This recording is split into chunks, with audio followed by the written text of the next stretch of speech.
ፈክቶ ሲፈነጥቅ የፀሐይ ብርሃን ከሰገነቱ ላይ ሲያንጸባርቅ ሕፃናት በደወል ድምፅ ወደ ክፍል ሲሮጡ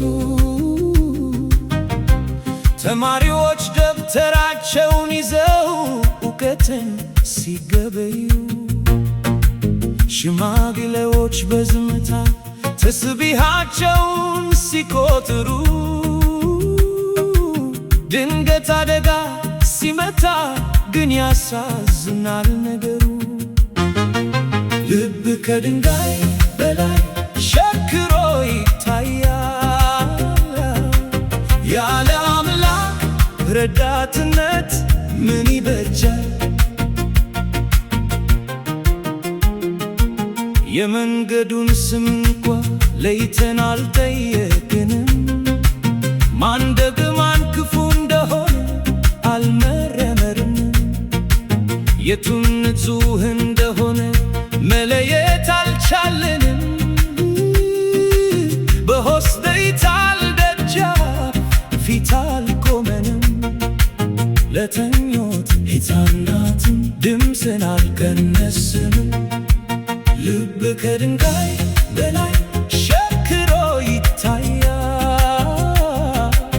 ያለ አምላክ ረዳትነት ምን ይበጃል? ፎቆች ተደርምሰው እርስ በርስ ተፈረካከሱ። በሺዎች የሚቆጠሩ መስኮቶች በፊት ረገፉ። ቦርሳዎቻቸው በሜዳው ላይ ተበታተኑ። መምህራን የሚጽፉባቸው ጥቁር ሰሌዳዎች ትምህርቱ ሳይጠናቀቅ ወደ አመድነት ተቀየሩ። ልብ ከድንጋይ በላይ ሸክሮ ይታያል። ያለ አምላክ ረዳትነት ምን ይበጃል?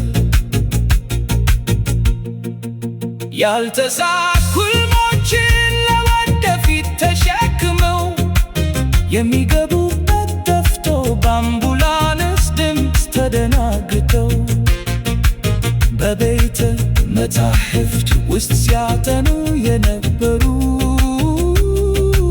በመጽሐፍ ፋንታ አመድና ትቢያን አነበቡ። ልብ ከድንጋይ በላይ ሸክሮ ይታያል። ያለ አምላክ ረዳትነት ምን ይበጃል?